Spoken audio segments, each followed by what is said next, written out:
Okay, so this part 2. So when I was getting those Who cards, and I was seeing how it said karmic and intuitive and stuff like that, and I was getting like, somebody could be saying that you're a karmic, like you could be a karmic, like due to you being gifted. I don't know if you gifted or not. I don't know.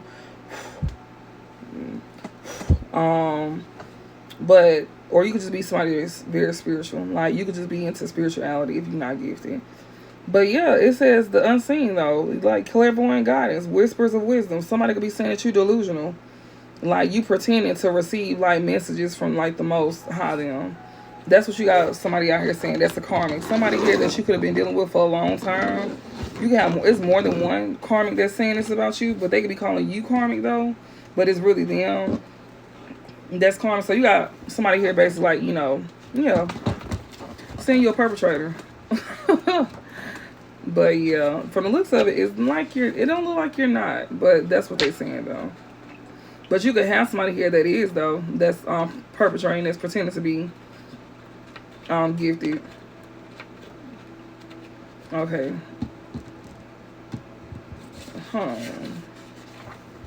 One moment, give me a sec so I get these pages. Okay, so we back. So I got Starborn and the Hunter clarifying the overall. So the Starborn talks about the divine child, the star child, and the destiny. So you got people saying otherwise about you. You got people saying that you pretty much pretending and being very delusional when it comes down to like, you having a connection with like your ancestors and the Most High. But yeah, you're not lying. You are the Starborn. With this right here, Clint breaking down the overall energy, the Starborn, you a divine child, you the star child, and you the one that's destined here.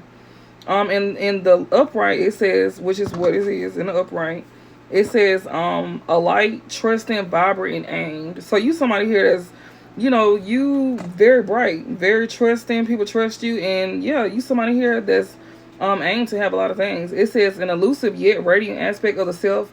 The starborn archetype points to the cosmic spark of light that arrives with each birth, with each being at birth. So you've been gifted since birth, and I'm pretty sure some of y'all know this because some of your gifts that you have now, like now that you done like able to tap back in, you're not being suppressed by others, like people like that. And you was able to be in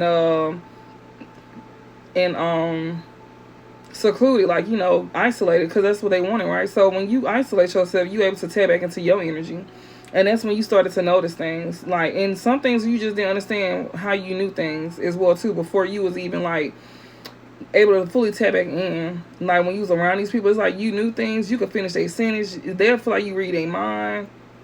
You knew their thoughts. But these folks knew most likely that you was gifted, and these are people that's from your family and past connections as well too, that's saying these things about you. And it's most likely a karmic ex here of yours that you had a past connection with, that's also saying these things about you with your family and probably theirs too. So they could be going around telling people that about you, and it's most likely because of what you may know about them, and they don't want people to believe it, but it's gonna be shown regardless, so it don't matter what they say. And you don't have to convince nobody to like believe you, because it's gonna be shown. So yeah. So it says, the moment the newborn crowns, whether vaginally or surgically, the royal stars above are said to constellate in a unique shape that maps our path in the world. The idea of destiny is controversial, yet the starborn naturally feels a sense of destination and purpose, aiming itself toward a future that is beyond the mundane. So you always knew that you was destined to have more in life. You could be somebody that don't like to work for others. You could be somebody that do better by yourself, working alone. You just always knew you was destined to have more, so you always aimed high. You never settled. And that's just in you. It says, when this card appears, travel back to your birth story for clues and insight. What did you desire when you were young? Practice seeing your life from a mythic point of view rather than as a series of logistics.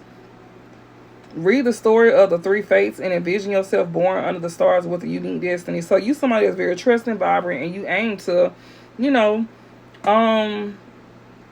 for higher things, like for more. You don't want to settle. Even if you in a position to where you have to, you still go aim high.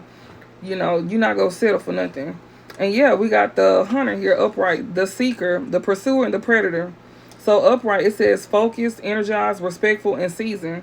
So you somebody that's very seasoned. Like I said, you was born with this gift. This ain't You know, I don't know how that goes. People say they just, I don't know. But sorry, baby. Did I run you over? Oh, I'm sorry. I'm sorry. You okay? Oh, I'm sorry.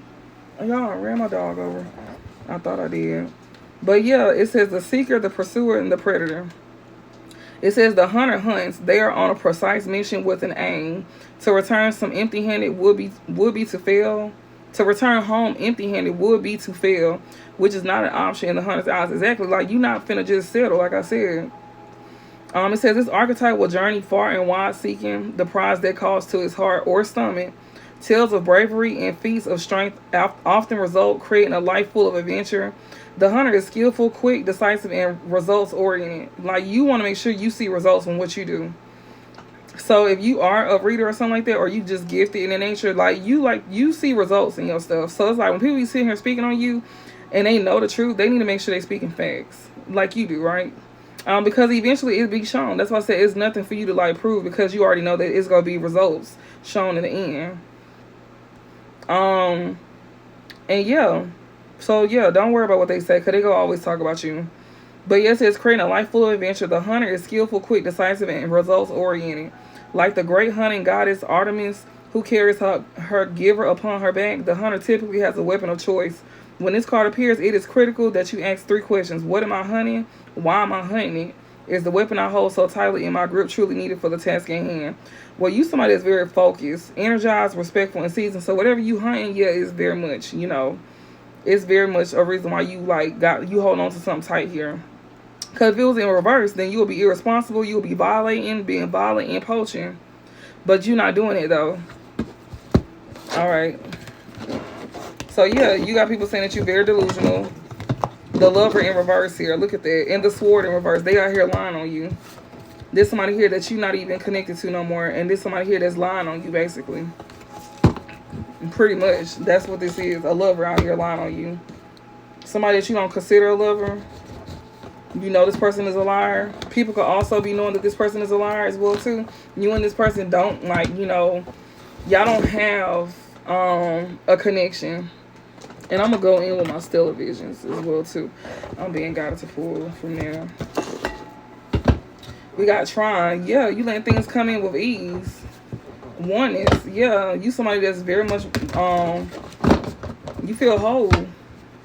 Mercury in communication, growth. Yeah, you somebody here that's very smart, too. With Jupiter here, and also do you communicate something is the reason why you going to have some type of gain, because Jupiter's all about gaining. Give me some messages for the collective. What's the overall energy here? Ooh. Well, we got 11th house, yeah, in retrograde here. And we got eclipse. And as the overall energy, we got Leo and creator. So it's something pertaining to you creating something. Yeah, oneness. Something that you create could be coming full circle is what I'm getting. Ooh, I hope my phone don't fall. Okay, so I'm also, radiance. Yeah, whatever you're doing, you shining. Like, you being seen. Yeah, exploratory. Yeah, you being seen all across. Like, people could definitely see you creative, exploratory, and radiance. Like we just said, you shine. You are trusted. You are vibrant. So, yeah, Neptune is here, too. One is. So, I'm going to finish this on part 3, because this is part 2. And I'm going to also tag my backup page. So, if y'all want to follow my backup page, y'all can. I have that tagged as well, too. And yeah, and I'm gonna go ahead and start. But we going to creative though. I'm gonna read that before this ends and finish this off on part 3. So Leo talks about I am special. You are somebody special here. You have fun, you be yourself, you live through your heart, and you radiate generosity. You very creative here. So you someone here that let yourself shine. It says let yourself shine. Remember that you are unique and special, and that you should never apologize for who you are. Exactly. It says while it's important for you to be seen, it's also time to recognize others for who they are and what they do. Additionally, while you may find yourself wanting to maintain your dignity right now, make sure not to let pride get in your way of pursuing something that deeply speaks to your heart. When the Leo card comes to you, engage with the creative arts. Let your inner artist out by painting, playing music, or any other ways you like to express yourself. It's also a great time to go to a concert, show, or museum more than anything, and be playful, and don't forget to honor your inner child. Exactly. Have fun with what you do, and have fun with who you are. Like, don't let nobody else tell you who you is. And don't let nobody shy you away from something that you really enjoy doing, because like I said, they gonna always talk about you. So fuck them. I'm gonna finish this on part 3 though.